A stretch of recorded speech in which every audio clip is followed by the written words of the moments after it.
Nga zhvillimet në rajon, presidenti i Serbisë Boris Tadić u ka bërë thirrje sot përfaqësuesve serb në veriun e Kosovës që t'i largojnë vetë barikadat pasi ato sipas tij rrezikojnë jetën e qytetarëve dhe nuk sigurojnë mbrojtjen e asnjë interesi kombëtar. Komentet e tij pasuan shkallëzimin e dhunës në veriun e Kosovës një ditë më parë kur të paktën 23 pjesëtar të KFOR-it u plagosën gjatë përleshjeve me protestuesit serb.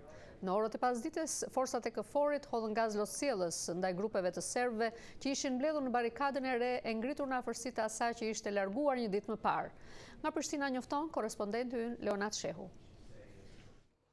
Presidenti i Serbisë Boris Tadić bëri thirrje sot që forcat e KFOR-it në Kosovë të japin fund operacioneve për largimin e barikadave në veriun e Kosovës, ndërsa u kërkoi përfaqësuesve serb në atë zonë që të ftojnë qytetarët të largojnë vetë barikadat.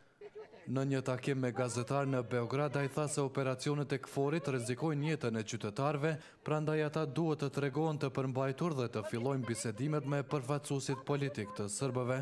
A političke predstavnike Srba na severu Kosova, koji imaju svoj legitimitet jer su izabrani na izborima. Përfaqësuesit politik të serbëve në veriun e Kosovës që kanë legitimitetin e tyre sepse janë votuar në zgjedhje, u bë thirrje të bëjnë gjithçka për të larguar barikadat, sepse ato rrezikojnë jetën e qytetarëve dhe nuk sigurojnë mbrojtjen e asnjë interesi kombëtar. Përkundrazi na vën në situatë që të humbim çdo mundësi për mbrojtjen e interesave themelore edhe në veriun e Kosovës edhe në arenën ndërkombëtare, tha presidenti serb. Komentet e tij pasuan shkallëzimin e dhunës në veriun e Kosovës një ditë më parë, kur të paktën 23 pjesëtar të KFOR-it u plagosën gjatë përleshjeve me protestuesit serb. Dhuna e djeshme u dënua në shkallë të gjerë nga autoritetet vendase e ndërkombëtare. Situata sot në veri vazhdon të jetë e tensionuar. Protestuesit serb kanë ngritur një barikadë të re në afërsi të asaj që ishte larguar një ditë më parë nga forcat e KFOR-it, të cilët kanë paralajmëruar se do të përdorin të gjitha mjetet e përshtatshme për të mos lejuar sulme ndaj tyre. Ata hodhën gaz lotësjellës në orët e pasdites grupeve të serbëve që ishin mbledhur në barikadën e re. Nuk ka pasur njoftime për të lënduar. Presidenti serb tha sot se sa herë që ndodh shkallëzimi i dhunës, interesi kombëtar serb në Kosovë është më i rrezikuar, sepse Serbia nuk ka mundësi që interesat e saj t'i mbrojë me mjete shtetërore. Sipas tij, në një situatë të tillë përfitojnë vetëm ekstremistët. Što se tiče statusa kandidata, danas smo dalje od statusa kandidata nego smo bili. Sa i përket statusit të kandidatit për antarësim në Bashkimin Evropian, sot jemi më larg se sa që ishim pardje, pikërisht për shkak të asaj çfarë ka ndodhur në veriun e Kosovës, tha presidenti serb.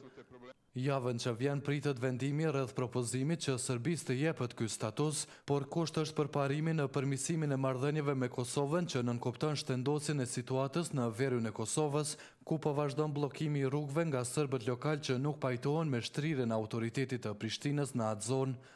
Presidenti serb Boris Tadić tha se nuk guxojnë të përsëriten gabimet e viteve të 90-ta, kur përfaqësuesit e serbëve kishin refuzuar plane ndërkombëtare duke u referuar planeve që ishin ofruar gjatë luftës në Kroaci për zgjidhjen e çështjes së territoreve të banuara me shumicë serbe që u ofrohej një shkallë e gjerë autonomisë.